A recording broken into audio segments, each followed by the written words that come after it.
Okay, do you all have the study material now with you? Do you all have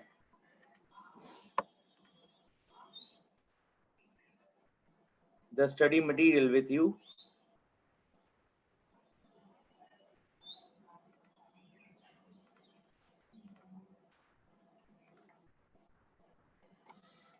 Right, I hope you all have the study material with you for Accounting Standard 10. Okay, let's understand the basics of this accounting standard. Earlier, we had two accounting standards. Accounting Standard 6 was known as depreciation accounting, and Accounting Standard 10 was known as accounting for fixed assets. Later on, with the introduction of IFRS and the Ind AS, there was a need that accounting standard 6 is now no longer required, because depreciation is calculated on accounting standard, and accounting standard and fixed assets are calculated. Fixed assets, on fixed assets we provide depreciation, and depreciation is provided on fixed assets. So there is no need to keep two different accounting standards. You can have one accounting standard for the two. So now what the institute, I think a couple of years back, they introduced a revised accounting standard 10, and they withdrew accounting standard 6. Now please understand, पहले accounting standard 10 का title हुआ करता था accounting for fixed assets, और accounting standard 6 हुआ करता था depreciation accounting. अब डेप्रिसिएशन का अकाउंटिंग का पूरा पोर्शन रिवाइज्ड AS-10 में आ गया और अकाउंटिंग स्टैंडर्ड 6 निकल गया. So now you have a new accounting standard 10. Now also understand that this accounting standard 10, property, plant and equipment, is exactly similar to Ind AS. So whenever you will go to final and you will study Ind AS, you will study exactly same provisions that you are studying today, which means we call it accounting standards, but this is actually Ind AS that you are studying. So the accounting standard board and the institute have now upgraded your level, the intermediate level, to the Ind AS for this accounting standard. So in terms of AS-10, I am repeating for you, AS-10 revised property, plant and equipment is exactly similar to your Ind AS. Right, this was introduced by ICAI and in your syllabus in the year 2018. Since then, a lot of questions have been asked from this accounting standard, because it is a newly revised accounting standard. So there is a lot of scope of asking questions from this. Plus, I am again repeating, this is the exact same accounting standard that you are going to study when you come into final. Only thing is, today we are calling it AS-10. That time when you go to final, you will call it the Ind AS. But the provisions will remain exactly the same. Right, so please pay full attention to what I am teaching. Today we will basically have a look at the overview of the entire accounting standard, and then from the next lecture we will be solving the practical questions as well. Now I've already explained to you earlier that India had already introduced the GAAP, which is generally accepted accounting practices in India. After the introduction of GAAP, it went on for some time, but when India opened gates for the foreign investors to invest in India, the foreign investors felt that the accounting standards followed in India are not practical. And when they found that, the accounting standard board also realized that yes, at some points there are loopholes, there are things that need to be improved. Now, when they found that there are things that need to be improved, we introduced the Ind AS. Now, if you understand the difference between then accounting standard 10 and now accounting standard 10 property, plant and equipment, there are two major changes that are there. The first thing is that everyone, suppose you all are the directors of your company, will you have at least one air conditioner in your office? Yes or no? Quickly on the chat box. Will you have one air conditioner in your office? Yes or no? Of course, yes, you will have one air conditioner in your office. Is that your capital expenditure or revenue expenditure? Is that your capital expenditure or revenue expenditure?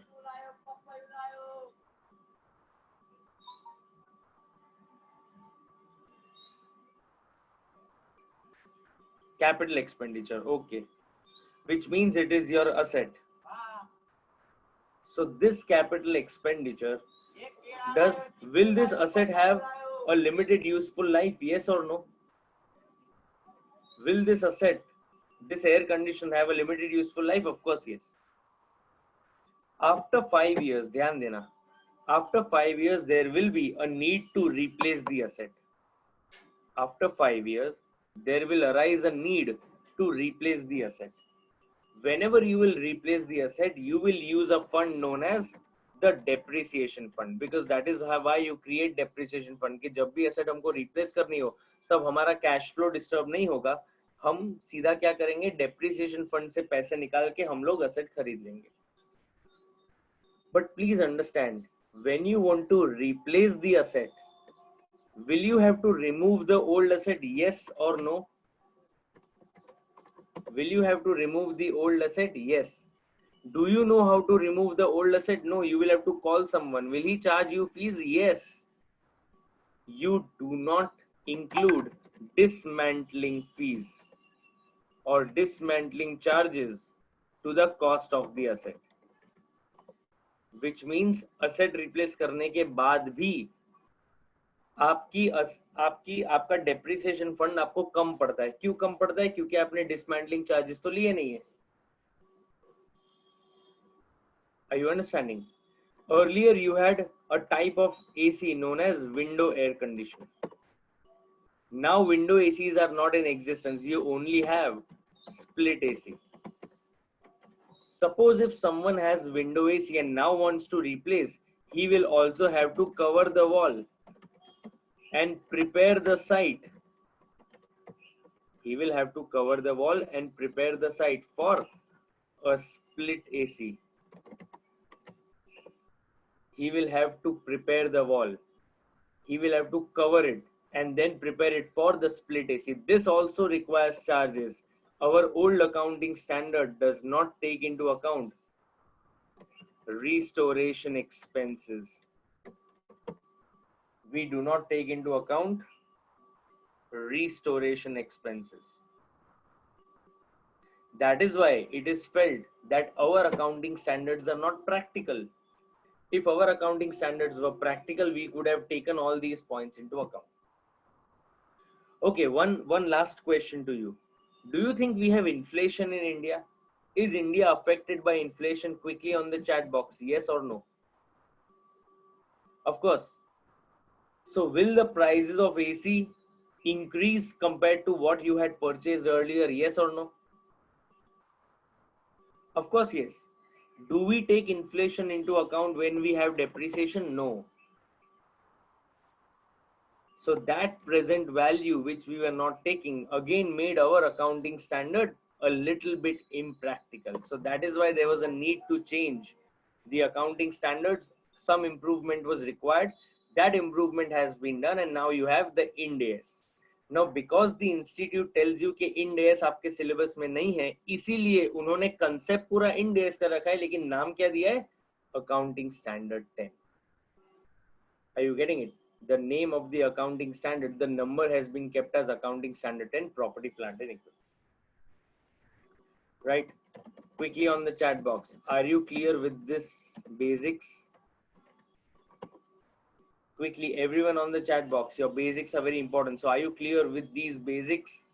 Akshay, Aman, Anjali, Bhavin, Dipesh, Digesh, Harshit, Harshita, Het, Ishika, Ishita, Khushi, Manav, Nidhi, Nikita, Pawan, Pushti, Raj, Rizwan, Rohan, Sami, Shifa, Shreyas, Simran, Soni, Spruha, Shrishti, Tulsi and Yash. Quickly, are you clear with these basics? Okay, perfect. If you're clear with these basics, let's go to the first part of Accounting Standard 10. Now, I've already explained the basics to you once, but once we come to those provisions where again these basics are applicable, I will be again explaining that to you so that you are conceptually very clear with this.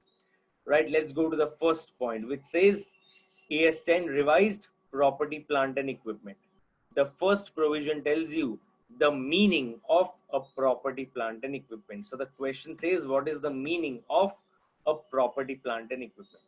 It says property, plant and equipment, also known as PPE, are tangible items. Very important. They are what? Tangible items. क्योंकि intangible items कौन cover कर रहा है? Quickly on the chat box. Which accounting standard covers the intangible items?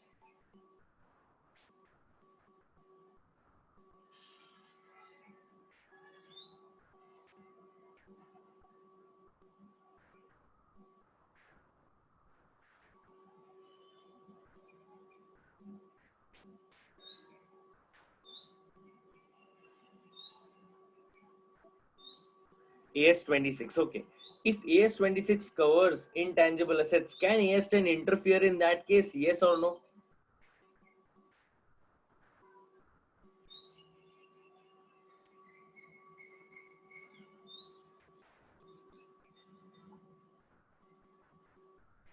It cannot interfere. Okay, that is why it says AS-10 covers only tangible items. देखो क्या दिया हुआ है?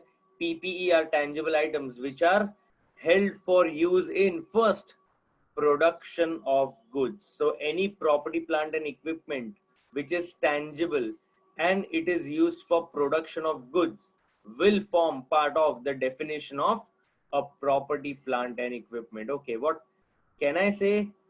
Can you tell me what can be used for production of goods? Any kind of machinery? Any kind of machinery that can be used is known as property, plant and equipment. Second, for supply of goods. So say for example, if I have a delivery van which is used for supplying goods, that is also a part of property, plant and equipment. Third, for supply of services. Suppose if I have a laundry machine which is helping me to supply cleaning services to someone, then that is known as PPE, held for use in supply of services. For rental to others, if I have some asset that I give on rent, for example, I have a lot of cars and I give cars on rent, then that can also be called as your property, plant and equipment. And finally, you have for administrative purposes. So say for example, I have a biometric lock, or if I have CCTV cameras,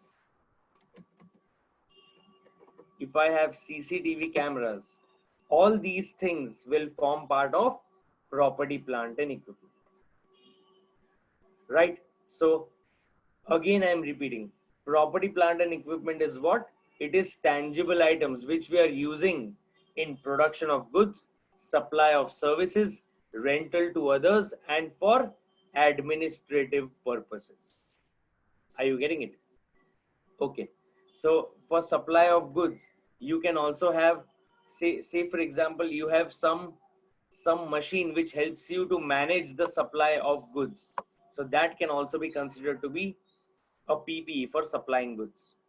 And see, the word that they've used is and it is expected to be used for more than 12 months. So if there is something that is expected to be used for more than 12 months, then again it is known as a property, plant and equipment.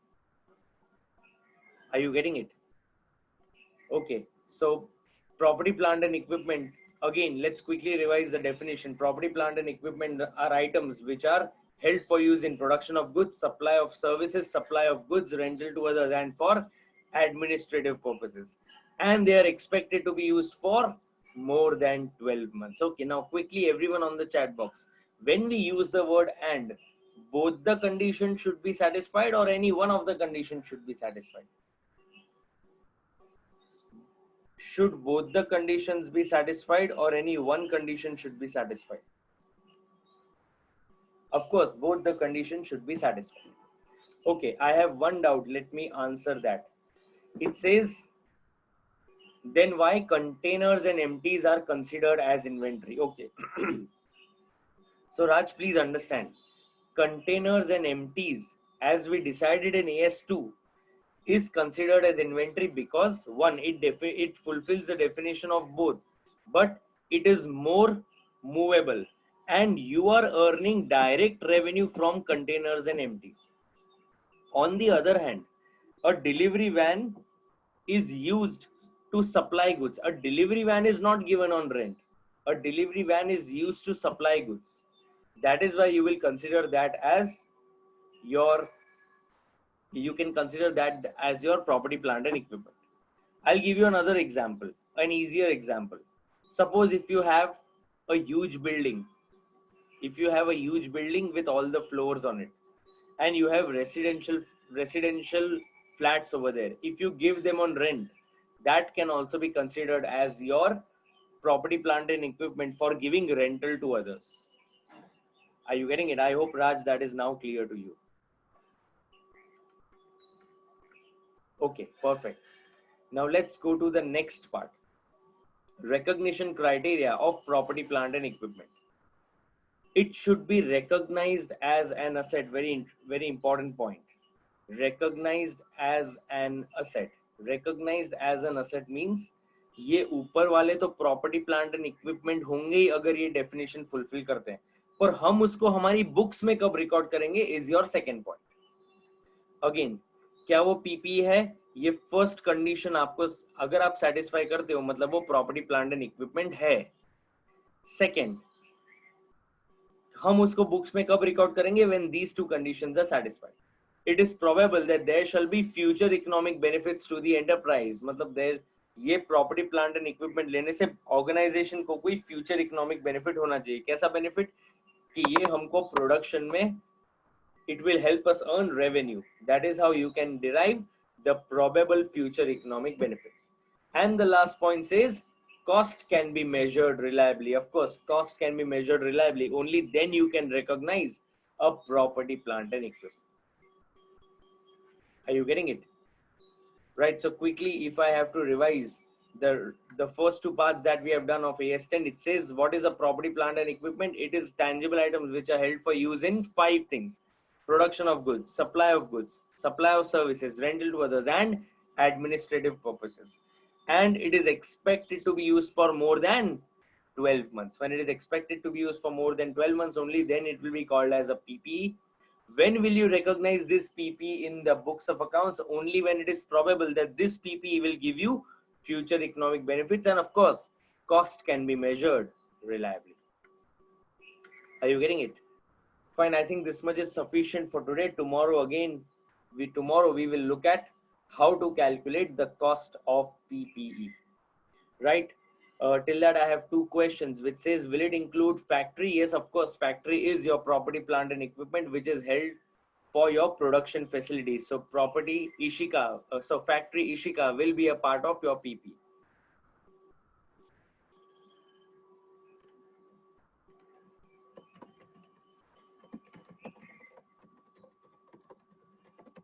Right, I hope Ishika that solves your doubt.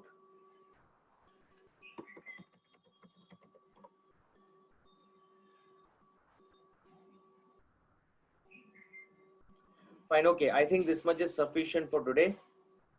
You will go back today, revise entire accounting standard 20, and of course look at the 2 basic provisions of accounting standard 10. If you have any doubts, please get back to me. I have tried to solve all the doubts majorly in the class itself. However, if you have more doubts, please get back to me and I will solve them. Fine, thank you so much for attending. I will now see you on Saturday. Thank you.